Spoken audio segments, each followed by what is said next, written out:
Së pari, unë nuk e shoh kaq zi realitetin, ndoshta edhe duke qenë renditur nga shqiptarët si parti e tretë, Nisma Shqipëria Bëhet, është renditur e treta në këtë zgjedhje. Dhe sigurisht ne prisnim 300.000 vota. Megjithatë, mund të themi që afrohemi dhe shkojmë tek 80 e ca mijë vullneti. Vota në total në nivel kombëtar. Po, 64.000 janë vota të qarta, megjithatë janë 15.000 vota vetëm të pavlefshme votat tonat, nga 55.000 në total. Pra, ne shkojmë si një subjekt, shkojmë në 30% të gjithë volumit të votave të pavlefshme. Sot kur realizoni me më shumë objektivitet, a besoni që pritshmëritë e fillesës kur flisit për 300.000 vota dhe ndoshta edhe për thyrjen e shansit të 71 mandateve kanë qenë maksimaliste, apo ndoshta besoni në keq informim, abuzim dhe keq orientim në proces teknik? Mos ndoshta keni pasur pritshmëri që nuk ishin proporcion me realitetin?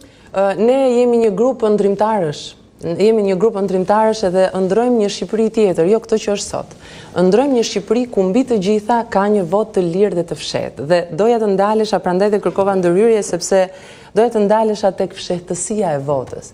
Unë mendoj që përveç ligjit të keq elektoral, na burojnë shumë të këqija tek thyerja e fshehtësisë së votës. Ne sot e dim për kë voton komshiu.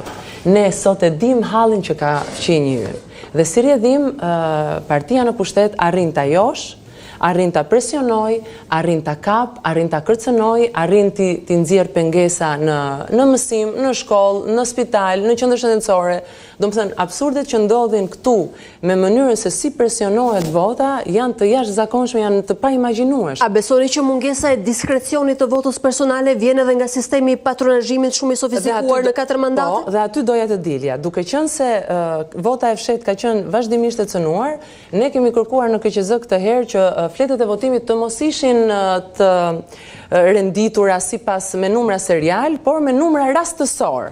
Çështja është kjo ndodhi dhe u bë, por çështja është që është shumë vonë tani më, sepse ata i kanë me lista të qarta se në çdo pallat kush voton kë. Dhe edhe sot unë kam konstatime nga ekipet tona, nga aktivistët tanë, nga vullnetarët tanë, që janë telefonuar për t'ju ofruar një punë, një personi që nuk ka një punë. Do me thënë, fuqia e tyre për t'i presionuar njerëzit është e jashtëzakonshme, ama nga ana tjetër e them me bindje të plot që 64.000 njerëz janë idealist në këtë vend, më së paku, janë 64.000, besoj që janë më shumë.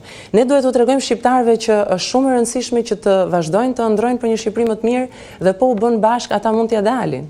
A mund ta konsideroni dështim dhe njëkohshëm edhe përgjegjësitë tuaja, jo vetëm tuajën si koalicion dhe si e re, po e reja në tërësi dhe partitë e vogla që ofron në alternativë kësaj radhe, faktin që sistemi i patronazhimit nuk dështoi, po ja doli të prevalojë dhe të funksionojë? Ne personalisht, por edhe si